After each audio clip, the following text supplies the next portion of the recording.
Hello everyone and welcome back to my channel. So today we're going to be talking about how you can not only start, but actually stick with a journaling practice that will massively change your life.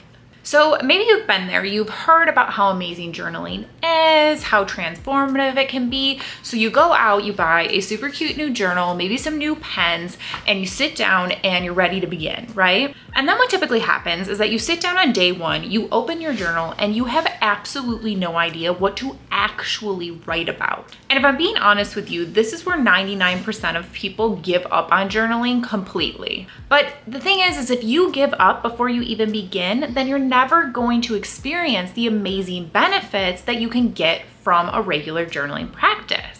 So if I'm being honest with you guys, journaling massively changed my own life. It really helped me get out of my current circumstances that I was trapped in and helped me actively start creating the life I actually wanted. The life that up until that point had really just been a dream. So today we're going to talk about how to start and actually stick with the journaling practice. But before we get into that, we're going to talk about the two main reasons people tend to give up before they even begin.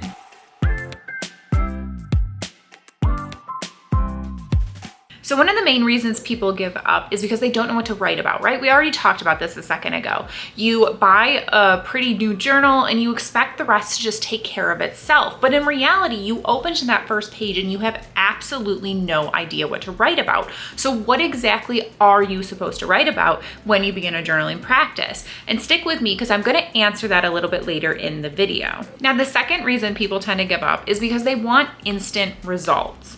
And in today's world, we live in an instant gratification society, right? We are so used to things being at our fingertips. So when you hear about journaling being this massively transformational tool that you can use to change your life, you're all about it, right? But then if someone tells you that it's going to take some time and effort and it's something you need to do every day over and over again until you see the benefits, then you're honestly probably going to be running in the other direction, looking for a faster, quicker fix. But here's the thing, if someone tells you that they have the answer to you changing or transforming your life massively, and it's gonna take no time or effort on your part, I promise you they are lying to you.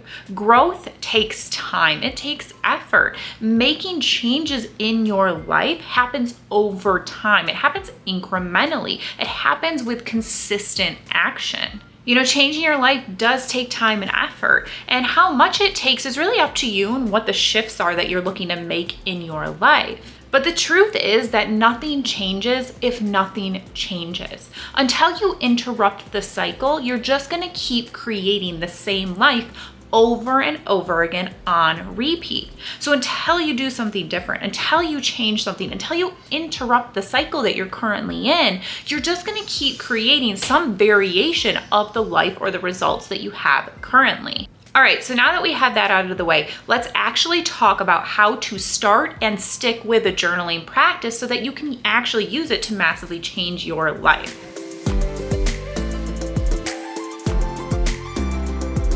All right, so tip number one, have a goal.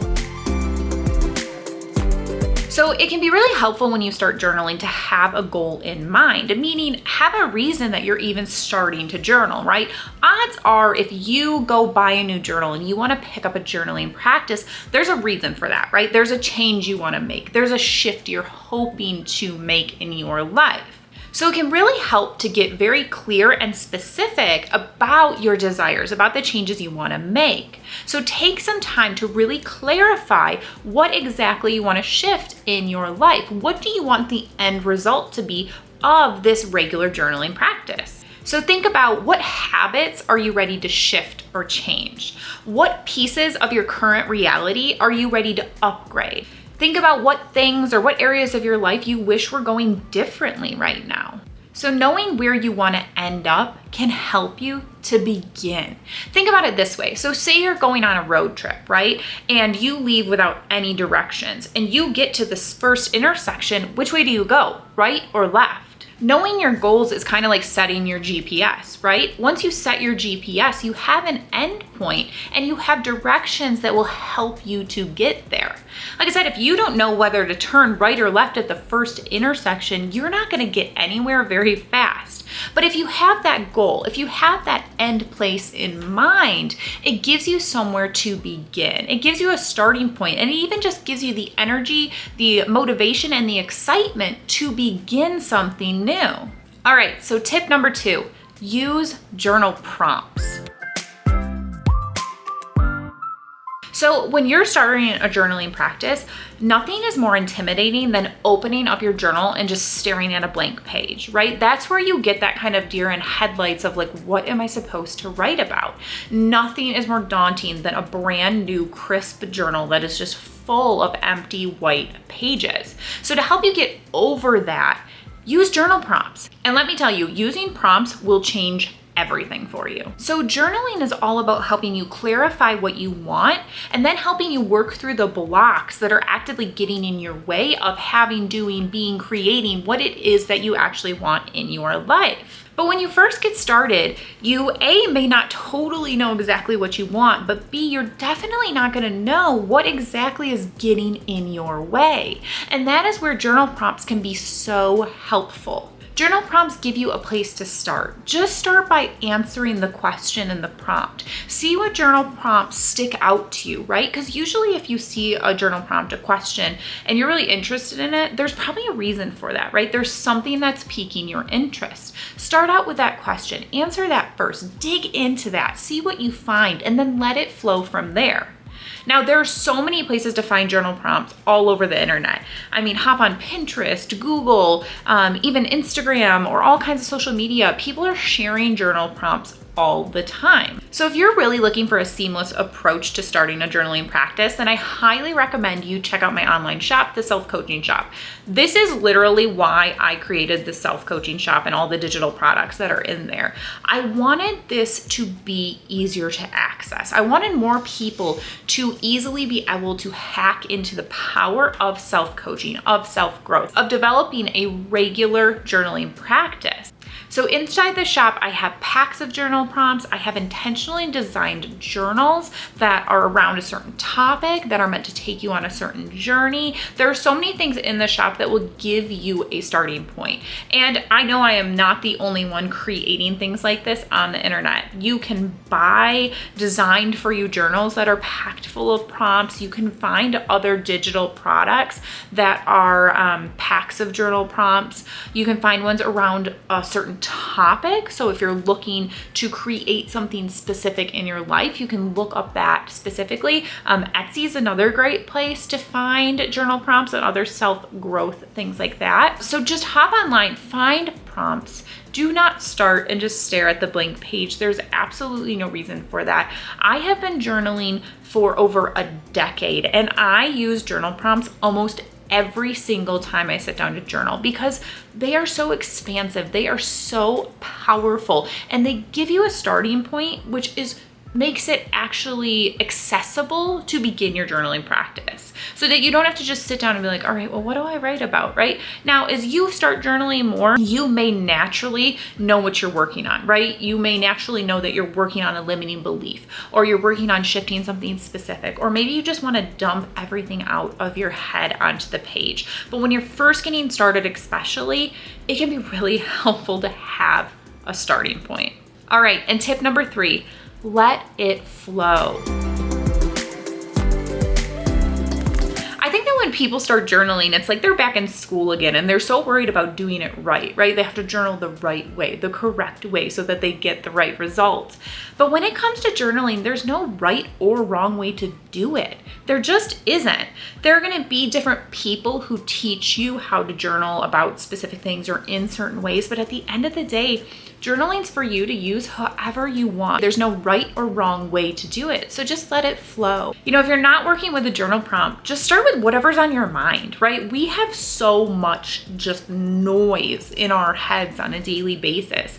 And that's what journaling can be so helpful for, is just take all of that information, right? Get it down on a page, the thoughts you're having, the stressors you have, the anxiety you have, your never-ending to-do list. Get it out of your head, get it down onto paper, and then see what flows from there. You know, once you start writing, just let whatever wants to come out of you flow. You know, we all need an outlet to rid ourselves of emotions and thoughts. And if I'm being honest, most of us really don't have a proper outlet unless it is dumping on our friends or loved ones all of the things we have in our mind, right? Whereas journaling gives you a much healthier outlet of a place to kind of release these emotions, release these thoughts, release your baggage, right? Anything that's going on internally, it gives you a place to put it and then look at it externally, right? Look at it from an objective position. So you're not just dumping everything onto another person and looking for answers.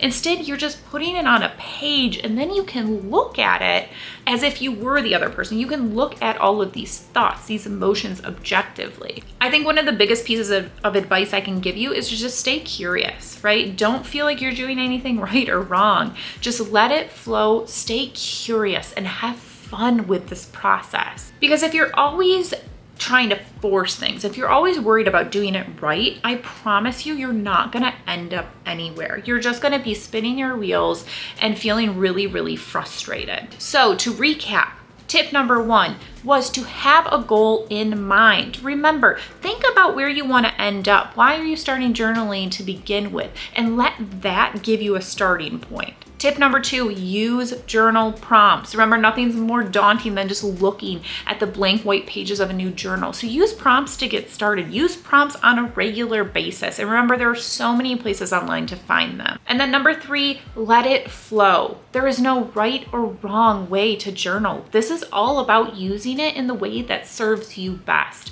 Journaling can be such a powerful outlet for you to process thoughts, process emotions, work through habits, and actively change your life in amazing and massive ways. All right, my loves, that is all for today. Let me know in the comments if you liked this type of video and what questions you have about starting or sticking with a journaling practice. I'd love to hear your stories, your questions, and anything you have. Remember that freedom starts as an inside job. Free your mind and you will free yourself and your life. I will see you all next time.